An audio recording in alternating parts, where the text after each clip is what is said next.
Hi,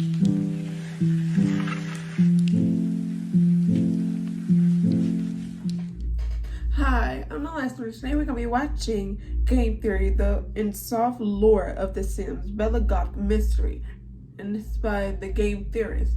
The original video will be in the description box below. Unless, before we get into the video, I have something to say about Bella Goth and her new little update. People were mad because they turned her black. But child, in the other Sims, like in Sims 2, Sims, the first Sims, and the third Sims, she was black. She was dark skinned and they turned her white when Sims 4 came out. So why are y'all mad? Y'all have other white people. And then the Calientes, they were white too, even though they was like, what, Mexican or something, some ish. The only black person in like the base game, and you don't have to get no packs, was the Louis Kim, and it was just one person. It was just one person, and I think Bob Pancakes was like a little light skinned. So yeah, let's start there. Okay, but let's see this lore of The Sims.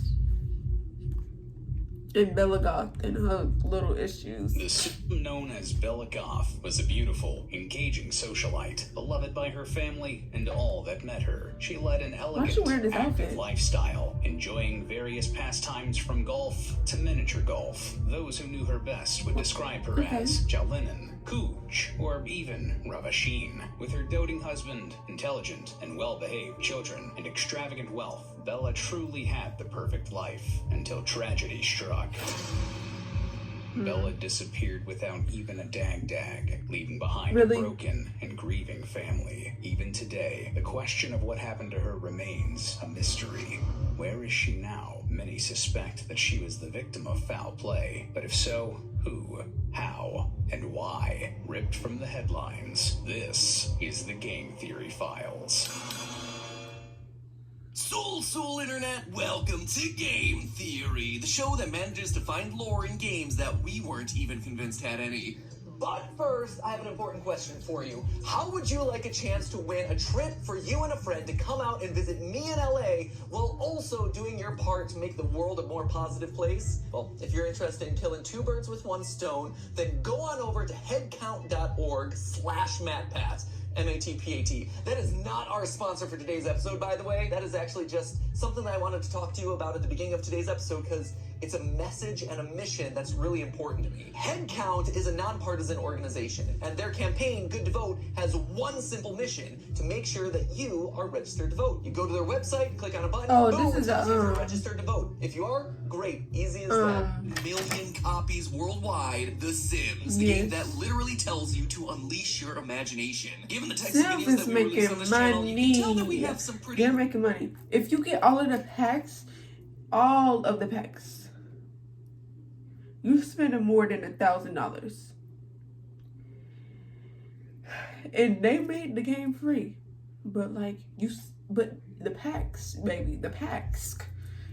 If you don't have the packs, child, your game is like bland and it's boring because the townies, they're one-sided. There's nothing really much you can do. I feel like Sims with them, I don't know. Never mind. I feel like they should like have their own like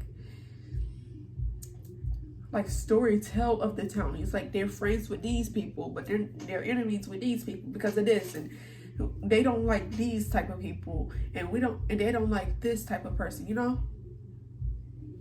So, Vivid imagination. So let's just see if your tagline lives up to my high demands, EA. If somehow you have no idea what I'm talking about, the Sims franchise is a collection of games that originated as a spin-off of the SimCity franchise, a real-time management and construction game. Yeah, that was fine. There was nothing inherently wrong with SimCity, but you know, there's only so hype you can get about city planning. Whoa, look at that sick traffic flow, bro. Public services. And you used to in the other Sims, you can build your own world, and I feel like we should be able to do that. You can build your own world in there, and what else you could do? I don't know. And I feel like what would make Sims go to the next level if we had like markets that we could go to, like to buy food, and then we can cook it. Other than like paying the refrigerator.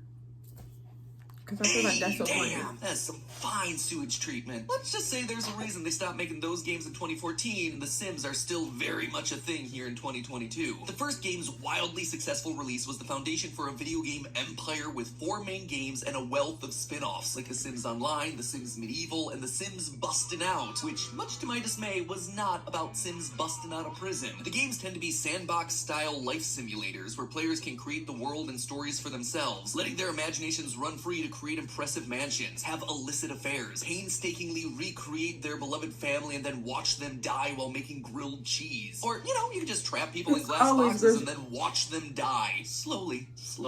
Shh, just embrace it. Let's just say this game can get dark, but if the story is so largely I'm not gonna lie. see the game, I'm playing like an alphabet story on mine, where I have to have 26 generations and so on and so forth. But what is so silly about mine? I have prisoners. I have 3 prisoners. I don't know what their names are. I don't want to know their names. Yeah, I don't know their names. But they're my prisoners. And they know they're prisoners. They have a toilet. They have all the things they need. Me talking about it. There's no mystery to solve if everything is up to you, right? Well, most of the game is totally up to you. The devs couldn't leave things completely in our hands. To round out the world, they added several pre-made families for player-made Sims to interact with. And if you have no imagination whatsoever, or you just don't feel like spending several hours making your own Sims, you can just choose to play as one of these families for yourself. They even come with their own backstory.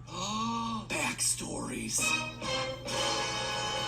And now you see why this game caught our attention. Where there be backstories, there be lore. And wouldn't you know it, there's one family in particular that's surrounded by mystery. Ladies and gentlemen, meet the Goths. The family's composed of Mortimer Goth, Bella Goth, and their 2 children, Cassandra and Alexander. Mortimer Goth is a rather prestigious Sim. He's one of the first settlers of Sunset Valley, the primary setting for Sims 3. And his father was also one of the founders of Pleasant View, one of the primary neighborhoods for Sims 1 and 2. Needless to say, the guy is kind of a big deal. But despite Mortimer's wealth and status, it's his beautiful wife Bella that immediately stole the spotlight. From day 1 of The Sims, Bella became a firm favorite amongst the fans. And she would stay that way until she mysteriously disappeared. Out of the blue, poof, she was just gone. And not in a, oh, the game designers just didn't include her in the next games.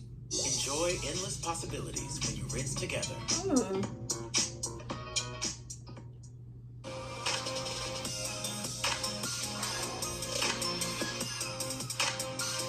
Way. No, this was baked into the game's canon. When booting up Sims 2 and selecting the Pleasant View neighborhood, players are greeted with information slides that give you a basic backstory for the pre-made Sims. Mortimer Goth has made a fortune. Some newcomers are making trouble, and oh yeah, Bella Goth just disappeared. No explanation, no clear way to bring her back. She's just gone. Now this was weird. Bella and Mortimer even had themselves a daughter, Cassandra. Like, this was an established family unit from the first game, and for some reason a character just disappears with no explanation. With Bella being a crowd favorite, of course the community was devastated. So it's only natural that theorists from far and wide come together to try and solve the mystery. Unfortunately, no one's ever really been successful. A decade later, and we're still seeing theories pop up all over the place, even on our own subreddit, all providing good leads, but never a final conclusion that the community's been able to agree on. There are always holes that can't be explained away and puzzle pieces that don't fit in properly. However, today is the day that this mystery finally gets laid to rest. I'm gonna take on this gaming cold case and finally get Bella the justice that she deserves. So what happened to Bella? Was it just a simple case of her leaving her husband and moving to a new neighborhood, or was it something more sinister? It's time to call our 2 main suspects to the stand, starting first with her very own husband, Mortimer Goth.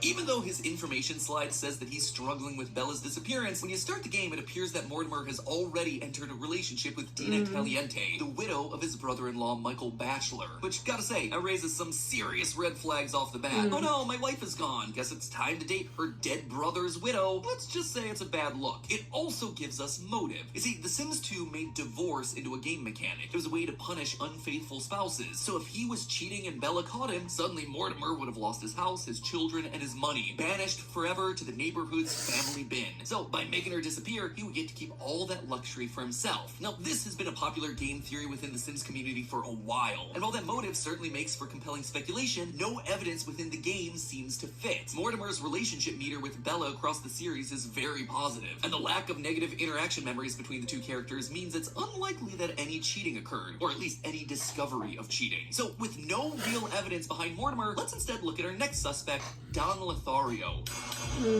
Now, Don is interesting. In the canon of the game, before her disappearance, Bella and Mortimer had a daughter named Cassandra, and in Sims 2, Cassandra is engaged to Don. But Don isn't exactly what he appears to be. It's hinted at in the game that he may have been a victim of accidental teleportation. Call the back rooms, my friends. It looks like someone is no-clipping through reality again. But not only is he potentially responsible for breaking the laws of time and space, he's also known for breaking the hearts of women around him. Unlike Mortimer, Don has zero good reputation. Basically, this guy wants the woohoo. Lots and lots of woohoo, which, as you can imagine, makes him less likely to stay in monogamous relationships. That's why, even though he's engaged to Cassandra, he's more than happy to invite other girls like Nina Caliente over for a date. Checking his relationship panel will reveal that he's also romantically involved with Dina Caliente and Kaylin Langerak, one of the maids in Sims 2. So, in total, he's looking for love with basically anything with two legs in this game. Cassandra Goth, Nina Caliente, her twin Dina Caliente, and Kaylin. Except there's one more person to add to the list. By checking Don's Simology panel, which lists out the traits of any given character, we can see that he's had a recent failed romantic interaction with none other than Bella Goth. Nothing says husband material quite like trying to make out with your bride's mom. But since it's listed as a failed interaction, we know that she rejected his advances. Could that then be the motive for him trying to get rid of her? A woman who scorned him, embarrassed him. Maybe. If you look at Don's family introduction, you can see that Bella was last seen scaling the deck of his condo. So there you have it. Case closed. He's got motive, and his condo was the last place she was seen. We got him, boys.